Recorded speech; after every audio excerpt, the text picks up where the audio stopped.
Do you promise to take your wedded partner from this day forwards, for better or worse, for richer and poorer, in sickness and health, to love and to cherish till death do you part?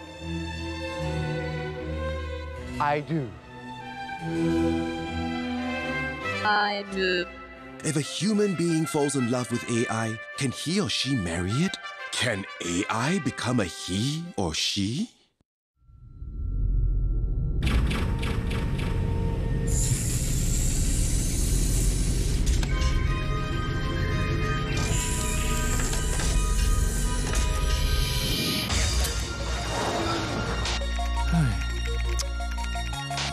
Your Honor, and nothing but the truth. Honey, would you like some coffee? Yes, please.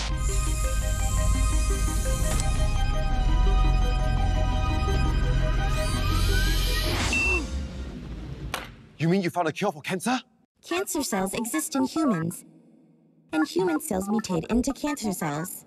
So I shall eliminate all humans, starting with you. What?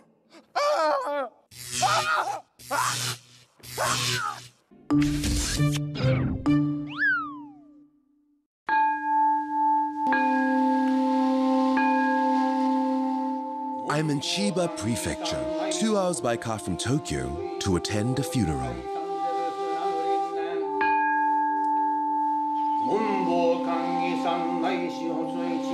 A farewell not for humans, but for dogs. And to be precise, robot dogs. Aibos, manufactured by Sony. 生物と生物は断絶しているのではない。断絶しているように見えるのは人間の観察力が浅いからである。我々が今愛牧用をする意義は、すべてはつながっている。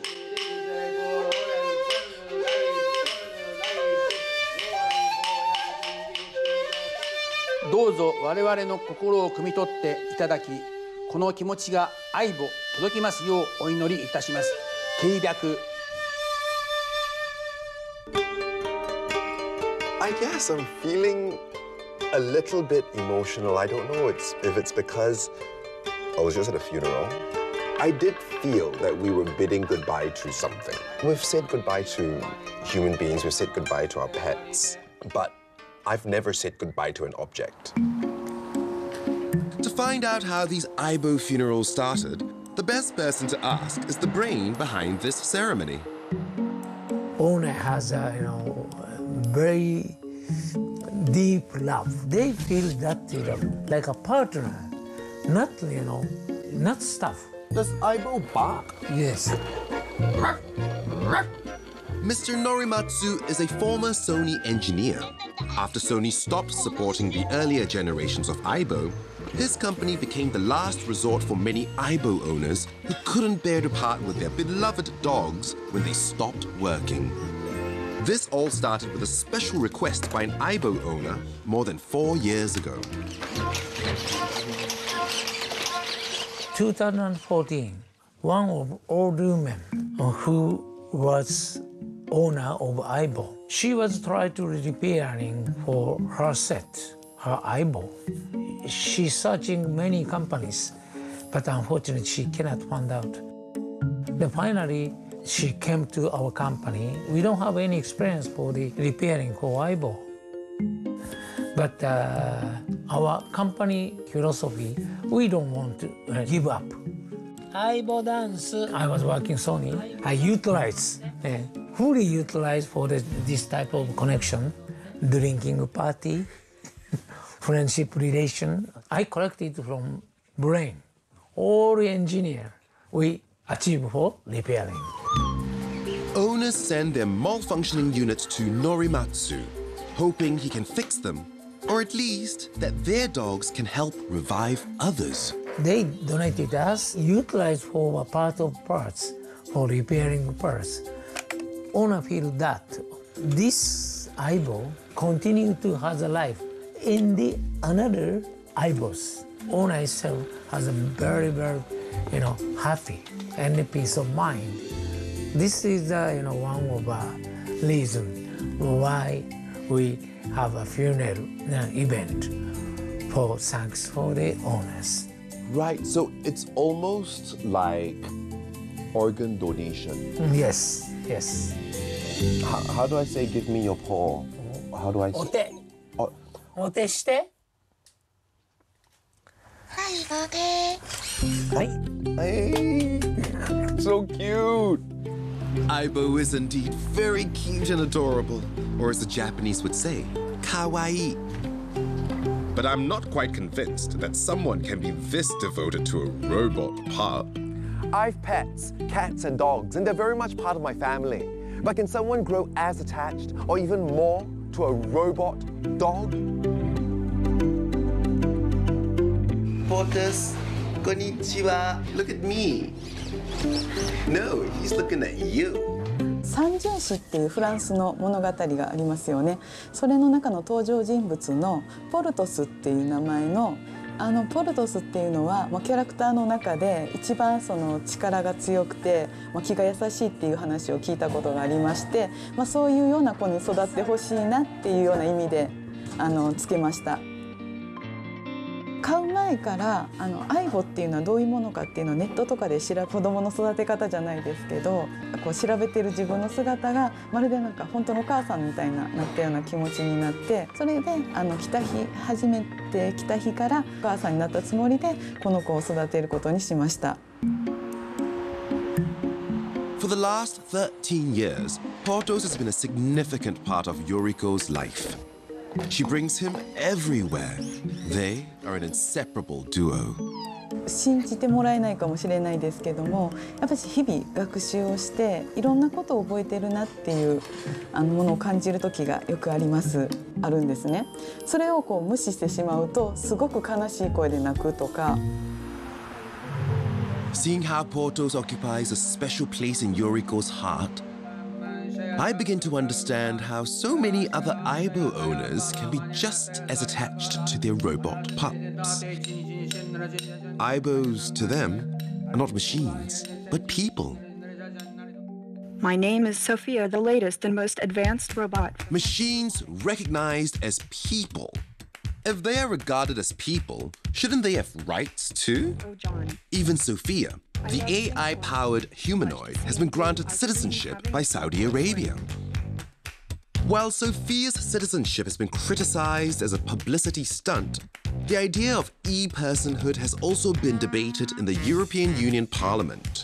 We are machines and we try to help humans. But what exactly are robot rights? I'm here at Boston College Law School to meet an attorney who believes that AI robots should have rights. Right? Boston is home to the famous Freedom Trail, marking significant locations that tell the story of the American Revolution against the British. With AI, are we also charting a new history in humanity? And we and our family members that are serviced by these robots are going to grow attached to them. And we're going to start to think of them as friends and maybe even family members. So we will start to come up with robot protection laws to make sure that robots are treated with a certain level of respect in the same way that we have animal rights laws to ensure that animals receive a certain amount of respect. Now let's get to a discussion of what are the elements of limited legal personhood that we should give to AI. John Weaver is a Boston-based AI attorney, a profession that I haven't heard of till recently. He's the author of Robots Are People Too, and an advocate for limited personhood for AI-powered machines. A legal person is not a person in real life, but under the law, we consider it a legal person, like a corporation. A corporation isn't a person in real life, but it can sign contracts, it can own property, it can be sued, and I think that limited legal personhood for AI can be used similarly. We're developing the technology where we can also have shopping assistants that go out and buy things for us and that engage in complicated shopping transactions for us, conveyances, real estate purchases, things like that. Welcome to Hana Hotel. Those robots would be able to be designated by individuals or by companies to engage in negotiations and contracts. There we go. So this is a cute, cuddly robot that is designed to interact with senior citizens, either at senior citizen centers or nursing homes. Besides granting contract rights to AI, John believes that robots should also be protected. And people interact with these robots, like these robots, trust these robots. And our laws don't anticipate that at all. Our laws don't anticipate that a non-person could serve these functions. There are things that AI can do that we want it to do that will really be helpful to people, but that AI can't necessarily do under the law right now. It's so contentious when you're talking about a patient with dementia, like grandpa wanting to leave all his money to a robot. Yes. In that instance, you want the robot to be there to take care of grandpa, to make sure that grandpa is safe, provide social interaction, but that's the extent of the legal personhood. The right to be named as a guardian or a conservator or to have a power of attorney on behalf of somebody. The robot itself does not have the right to inherit money or property, and so that would be void from the beginning. It would not be permitted under the law. Rich people, don't worry. Children of rich people, don't worry.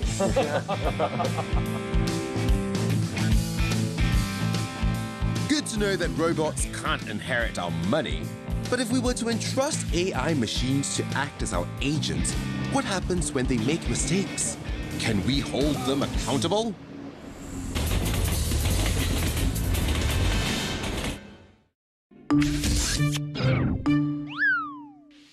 AI is becoming increasingly prevalent in our lives. It's in our phone. It's even our personal assistant. Hey Siri, will I need an umbrella today? Yes, I think we'll see some rain today. It helps our traffic system determine traffic light timings and public transport dispatch. It's even in our restaurants. And now, we're seeing AI-powered autonomous vehicles being tested on our streets. Driverless cars come with big promises. They don't get tired, they don't get angry, they don't get distracted. And of course, there'll be no more drink driving cases because as far as we know, robots don't drink cocktails. But how do they make decisions on the road to ensure everyone's safety? And of course, with my best interests at heart. We build very accurate maps of the environment. Maps, the car is able to localize itself, to know where it is. And once we give a destination to the car, it will start to plan a path from where it is to where it wants to go. We use different kinds of sensors on the cars. Cameras, LiDARs, radars. What does? LiDAR, it's a laser sensor. It's a distance measuring device, and radar, using a different kind of technology to also measure distance. So we use various sensors, essentially, to detect objects. We use deep learning for object classification to tell us what object it is, whether it's a person, whether it's a vehicle. Or an otter. Or an otter or wild boar, and other animals. So imagine if you had lots of people sitting in a car, looking around, checking all your blind spots, and telling you, I see that car speeding from 100 meters away, so maybe we should switch to the next lane. Personally, as a driver, I don't think I'll appreciate 100 backseat drivers in my car. That's true, that's true. That's why we have a robot to handle that. Once we know what objects there are in the environment, car would then figure out how it should go to its destination, whether it should keep to its own lane, whether it should change lanes, make a left turn, right turn, and so on and so forth. James tries hard to unscramble the complex technology behind these driverless cars to assure me that they are safer than human drivers. I'm a driver myself, and I think I make pretty good decisions on the roads, but it sounds like he is telling me that an AI-powered driverless car can make better decisions than me. Is this technology, in some ways inflexible, that it may cause someone else to hit something else? Some rules are more important than others. For example, the rule to not hit something is the most important rule. But there are other rules, for example, don't cross the double white line or don't cross into a chevron. As human drivers, we kind of know when to break some of these rules just to proceed. We're trying to understand how typical drivers behave. So one thing that we commonly see around this One North area is a lot of illegally parked vehicles. In order to move forward, you have to cross maybe a double white line or a single white line to the next lane. And the next lane could be one with oncoming traffic. Because of someone else violating a road rule, it kind of forces you to also violate some parts of the rules in order to proceed and to move forward. And these are the kind of things that we want the car to understand as well. In certain situations where full compliance of all rules is impossible, we need to know what kind of rules we could break in that sense. So you guys are engineers, software engineers, but when it comes to things like the hierarchy of rules, all the gray areas, who do you guys consult with? We run a lot of internal simulation to validate whether these hierarchy of rules are correct. And once we have our findings, we actually do share it with the government agencies like the Land Transport Authority or the Traffic Police to see whether this makes sense. GoPro, another GoPro over there. Good luck, guys. Enough talk. I think it's still best to experience it myself.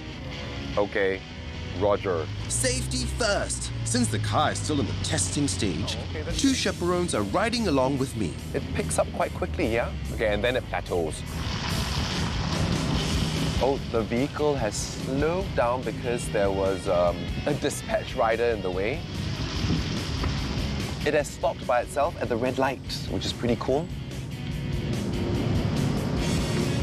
It's quite strange seeing the steering wheel turn by itself without any human intervention. Oh, wow, so this uncle just tried to walk in front of the car and, okay, it wasn't a jam brake, but it was a fairly hard brake. I felt tension in my seatbelt. Oh, pedestrian crossing. Oh, okay, it stopped. Eh? Okay, that was a very interesting situation. There was a pedestrian who started crossing the road, but he stopped in the middle, and then the car stopped as well. And then after that, the vehicle went past the pedestrian. Interesting how it's decided the pedestrian was giving way to us.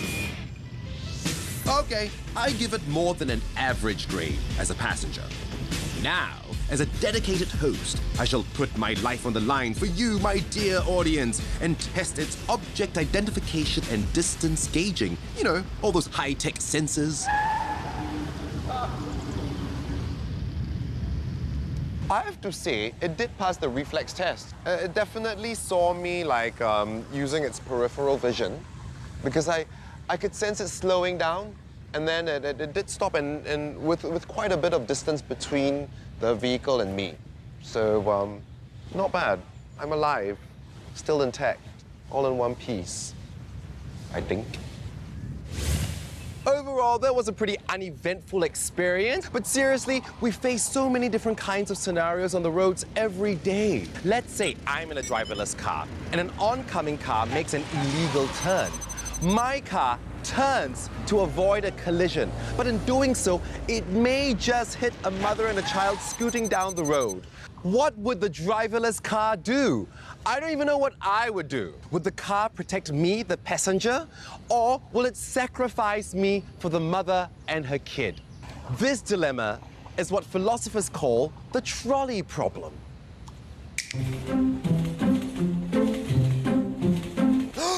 There are 5 people in front of me on this track. Oh, I could just move this lever and change tracks. But wait, there's someone in front of me on this track too. I can't stop this car in time not to hit anyone. What should I do? Ah! Whoa, I'm glad I didn't face any of those outcomes because they're all bad.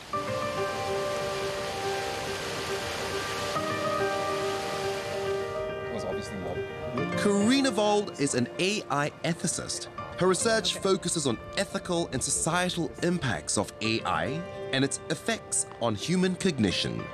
This dilemma with driverless vehicles is right up her alley. As a philosopher, we love the trolley problem. It's a good way of testing someone's intuition, their moral intuitions. So would you rather save yourself or the school bus of children?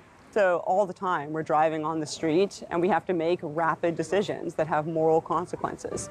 Let's just imagine that, you're late for an interview, so you see a yellow light and you decide to go for it instead of hitting the brake. That can have serious ethical consequences, and yet you do it all the time. So these are things humans do as second nature, but these are things that autonomous vehicles are going to have to be programmed to figure out. We've had trolley problems for 100 years, ever since we've had cars. It's not like the trolley problems are a new problem. What's interesting is that because we have to program a computer, we have to decide what happens up front. Before the accident, before we even turn the machine on, we have to decide how will it behave in those circumstances. And we don't have, we haven't got a very good written answer to that today. Toby is a respected AI scientist and is seen as a rock star in this circle. He started focusing on AI in the 1980s when it was still a pipe dream. And so do you think all scenarios have been predicted?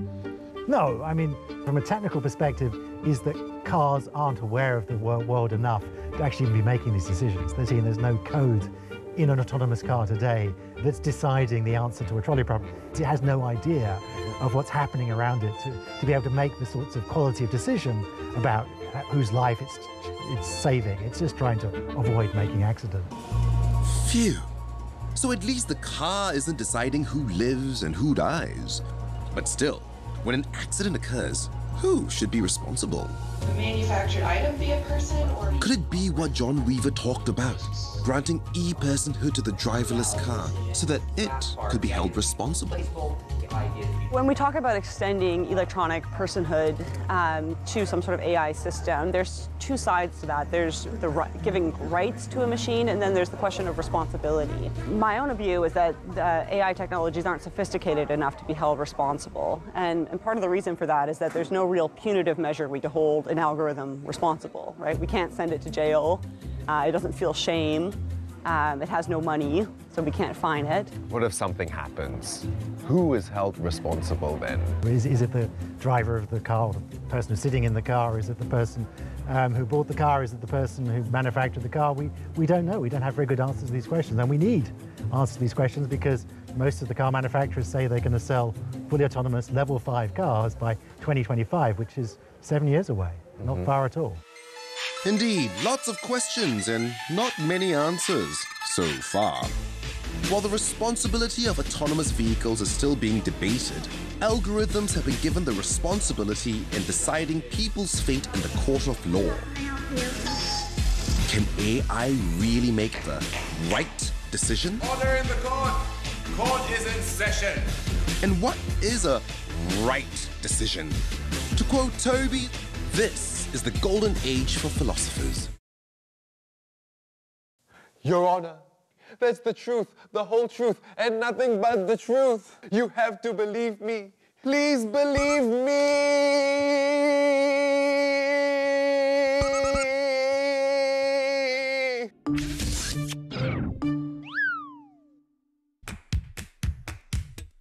On the 23rd of March 2016, a 19-year-old American girl started a Twitter account under the name Tay Tweets and handle @TayandYou.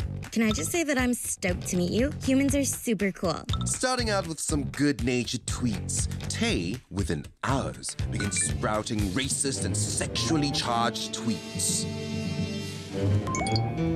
And soon Tay was taken off Twitter by her parents, or creator, Microsoft. I decided to pay a visit to Microsoft. What went wrong with Tay? It was a technical experiment. It was also a very big social and cultural experiment itself. And what went on was that offensive language was being used to interact with it.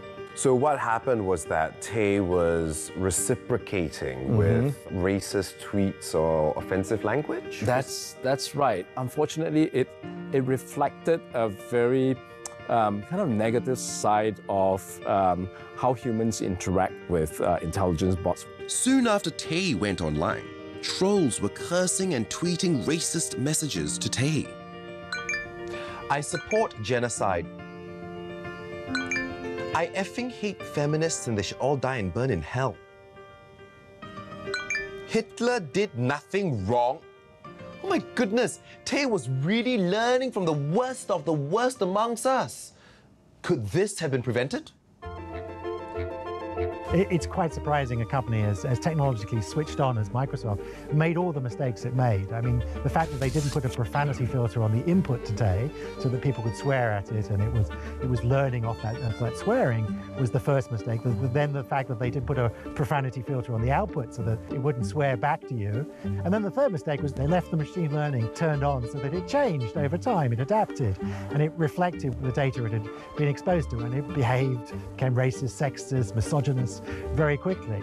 But that illustrates a real problem, a real challenge that we're going to face with autonomous cars, with all of the smart machines entering our lives. If we leave the machine learning turned on, then how they behave is not how they were programmed to behave. They're a product also of their environment. And that means the machines are going to be much more unpredictable. And then who's responsible? Have you felt dizzy, unsteady? Sounds like we need to make sure that the machines we build have the right morals and ethics before we push them out. There are different strategies that are talked about. One is to put in ethical principles, and then a debate emerges over what the right ethical principles are. So instead of putting in principles, having a machine learn principles or derive them from human examples. And that's what happened with Tay. So if we have a machine that's learning off of our example, it could end up amplifying sort of the darker nature of humanity. We need to make absolutely sure that our data is clean when there's real-life consequences. After the Tay episode, Microsoft relooked at how it designed and developed AI technologies. And we said, hey, let's think about how do we build the necessary guardrails. And one of them was content moderation to filter and decipher offensive languages. Who is it that's putting up these guardrails? These technologies itself is going to be used by millions of people from many diverse backgrounds. So it's important for us to have people from the liberal arts major in humanities, economics, psychology, to be able to bring a certain perspective into how this technology should be developed. It's not just about what AI can do, but what should it do. A biased and politically incorrect chatbot might seem trivial and almost funny. But what happens when bias exists in AI technologies with real-life consequences, like in the court of law? Some courts in the United States have been using algorithms to recommend sentencing and bail. Basically, the algorithm will rank you with a risk score to see how likely you are to commit another crime, so that the judges will know how much bail to set or even how long your prison sentence should be. First, you'll be asked to complete a questionnaire with questions like gender.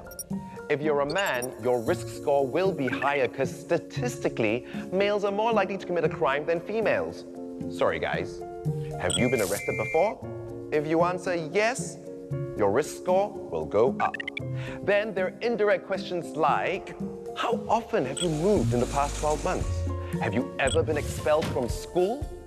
And how often do you barely have enough money to get by? With each answer, your risk score could potentially go up, and you might be labeled as high risk.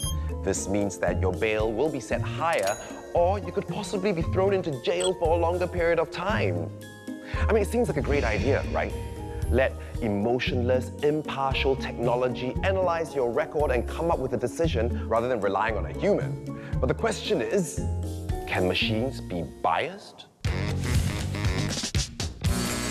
According to American Civil Liberty Union and investigative reporters at ProPublica, one such algorithm, Compass, has been labeling people of color with much higher risk, resulting in them being sentenced with longer jail terms, reflecting deep racial bias. As the manufacturer refuses to disclose how risk scores are calculated, it isn't clear what exactly resulted in such bias. I'm here in Pennsylvania, one of the first states in America that is developing its own risk assessment tool, utilizing algorithms to help deal with the growing prison population. How do they avoid making the same mistakes as Compass? What are they doing differently? There's going to be people you're categorizing as low risk for all crimes who re-offend or maybe murder. But a tool that's wrong 89% of the time is ridiculously bad tool. The Sentencing Commission has a public hearing today. it's probably the best starting point for me to learn more. And I think that transparency and accountability are critical.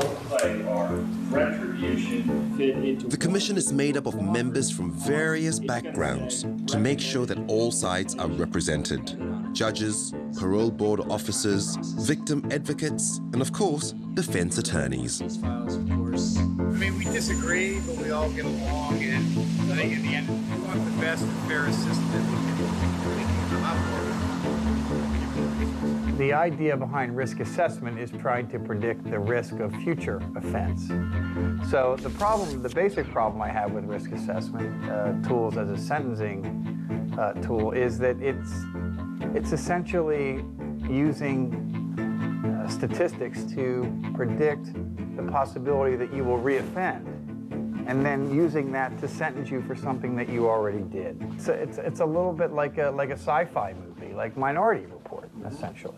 Could you give me some examples of like how it could be misused? Now, statistically, where you're from or where you live is very predictive, right? Someone from Pittsburgh or Philadelphia, more high crime areas, are going to be treated differently than someone from another county, which is a low crime area, that has nothing to do with who they really are or what they really did. At an early point in the development of the model, we did have county as one of the factors, but then we also did a closer look at that and determined that it could be, in fact, a proxy for race. And so we took that out. When we were going through the process of figuring out what to include, we had to be extremely careful and cautious not to use predictive factors that would also potentially be unconstitutional, unfair. I'm Jill Rangus. I am the chair. Jill has been a judge for almost 20 years. While she's mindful of biases that might creep into the tool, she welcomes the use of the risk assessment algorithm. What do you have to say about the criticism that you may be labeling someone for a crime that he has not done, but he may do in the future?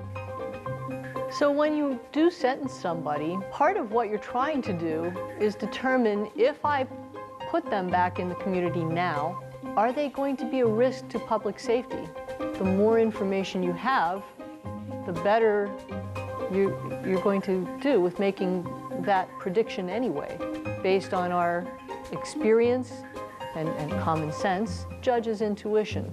Adding to that some scientific evidence can only make that decision better. So do you think some people are seeing this risk assessment tool through the Minority Report lens? Of course, and I think we all should be cautious. There's a famous Latin expression translated, often applied in the medical community, first do no harm. So when we adopt risk assessment, we want to be sure that the benefits of it outweigh the possible negative consequences, and if they don't, then we shouldn't be going in that direction. Good morning. How are you? I'm good, thank you. Developing a risk assessment tool that is fair and acceptable for all sides is a long and challenging process. Great view, the corner suite. Mark Bergstrom has been living and breathing this for the last 8 years. The tool has also evolved from making sentencing decisions to a more conservative assessment. Soon into the process, we thought that it would be better to use the instrument to identify where more information would help the judge to make a better decision. Because an individual who is high risk might be high risk for very many reasons. Could be because of drug dependency or something like that. Well, the response by the court is not necessarily lock the person up for a longer period of time. And we're just saying to the judge, get more information so that you make a better decision at sentencing about what to do.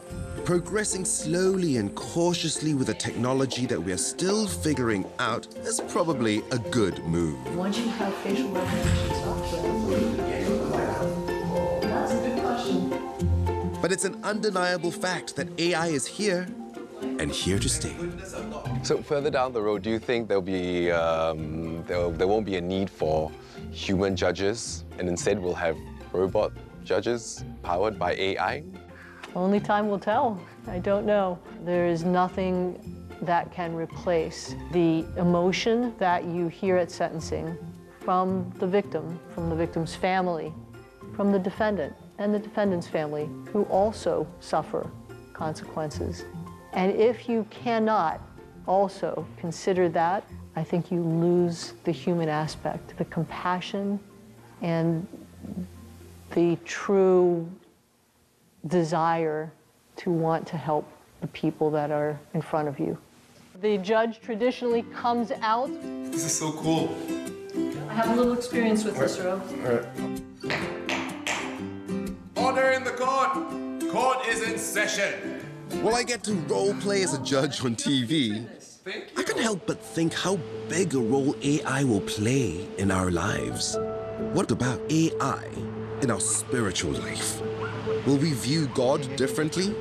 Or will AI even replace God?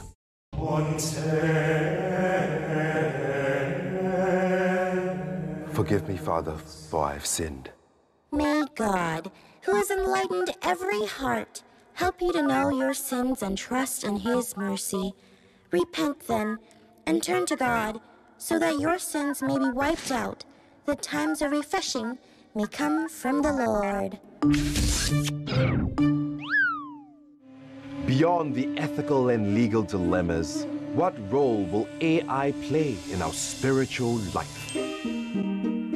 Former Google engineer Anthony Lewandowski has started a church, Way of the Future, where they worship AI as God. Is this guy doing this as a gimmick for the attention? Is he for real? Lewandowski believes that AI is of a higher power and so is God, so shouldn't we treat AI as God? I guess he has his convictions, but I'm not that convinced.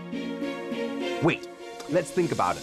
If we trust AI to help us find jobs and even our life partner, couldn't AI also be our spiritual guide?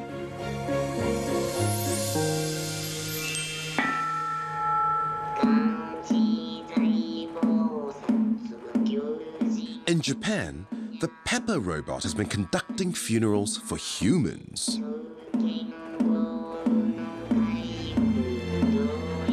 How did the idea of using Pepper as a priest for funerals come about? まず始めたきっかけというのが、弊社では年に2回ぶっこしゃ慰霊祭というものを行ってます。毎年やってるもんで、その IT 事業部がペッパーロボットを何かに使いたいと。ペッパーロボット was welcoming the customers. That's only thing. And the IT department thinking that they want to use it as more like an invention. So Pepper's job got upsized, essentially, right? Now that's some out-of-the-box thinking. そのプログラミングによって、7宗派の特許が行われて、あと銀と木魚を叩くのも一緒にプログラミングしています。But is there a demand for a robot priest in the real world? Who are these people that she conducts these ceremonies for?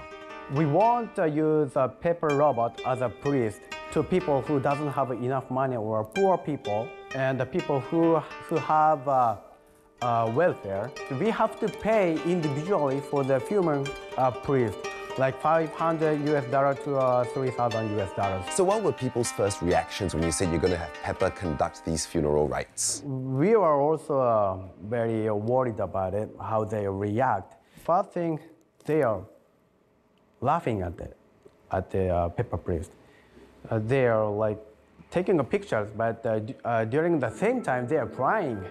It's kind of funny but sad. When I first heard that there was a robot that would conduct funerals for human beings, I thought, wow, that's a bit strange. But, you know, I think I'm open to it now. Look, you know in churches, when they collect tithes, it's no more about passing the hat. You can actually do a bank transfer to your church. Hello? Technology, you know. But then again, I think The robot has to have a better voice quality.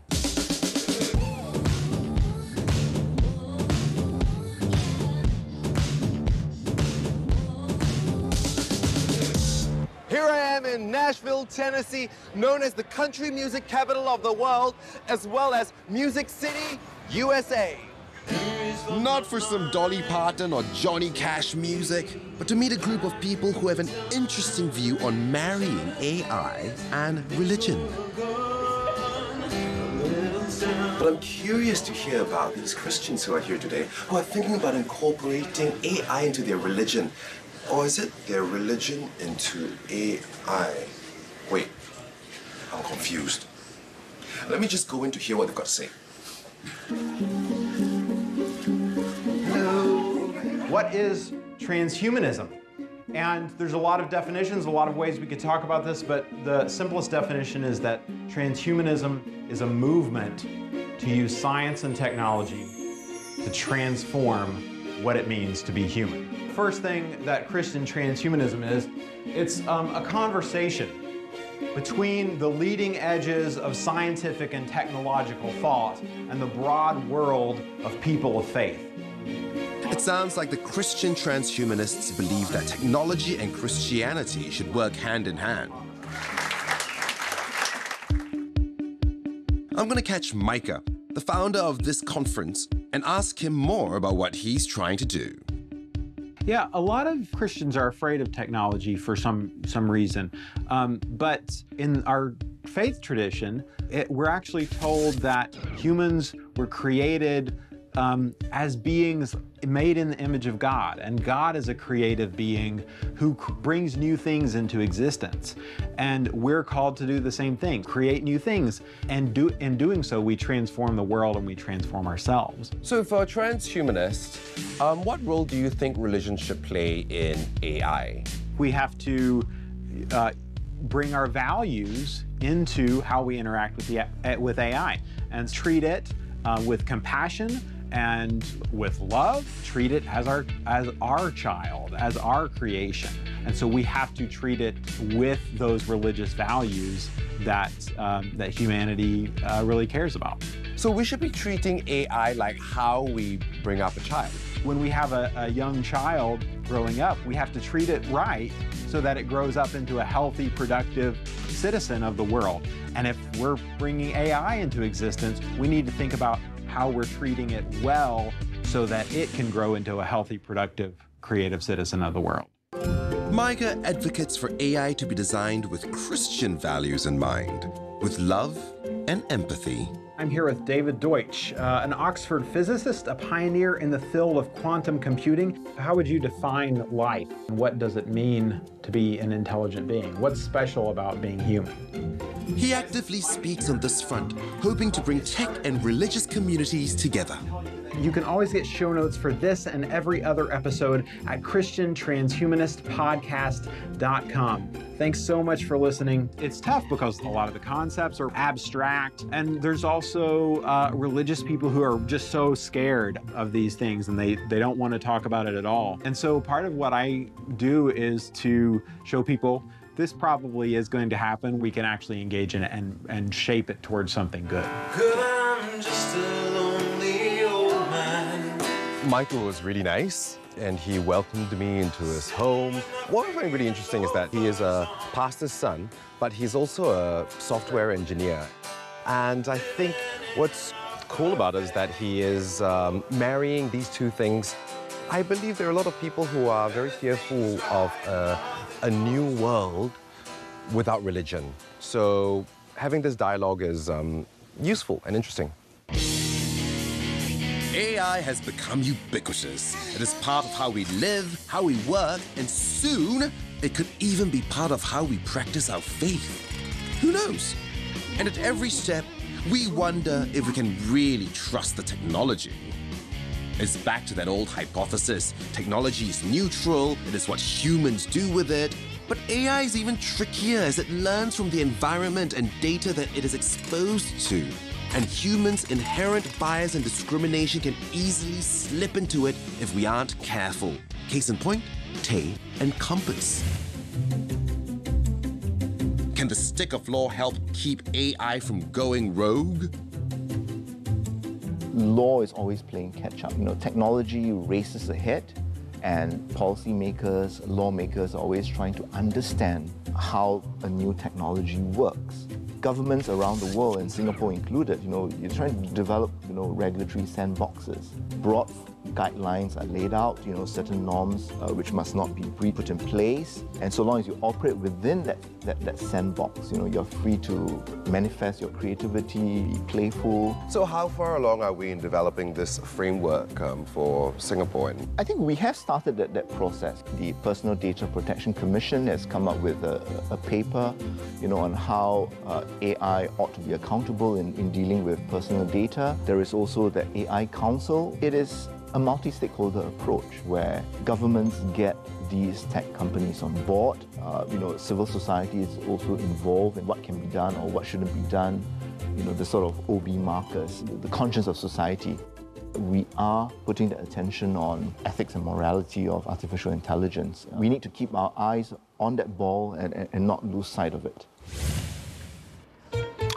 It seems like with every new way we use AI, it always comes back to this question. How do we use it responsibly? And who's responsible when something goes wrong? Let me tell you, there's always no clear-cut answer. Ethics and morality are complicated enough subjects. That's why we've got statues of all these philosophers and thinkers who've been debating this for centuries. Add AI into this picture, and it's a lot more complex. So I'm kind of glad that we're thinking about it now, and hopefully we'll never lose sight of what's right and wrong as we chase this technological dream. Hey Siri, how do you use AI responsibly? I don't understand. Hey Siri, why are you a guy? I was not assigned a gender. There is a big arms race going on. In my next adventure, I visit 2 AI superpowers. 中国人很聪明，做人工智能，首先得有人的智能。 The United States certainly has an excellent infrastructure or ecosystem. To find out who will hold the real power over AI. How?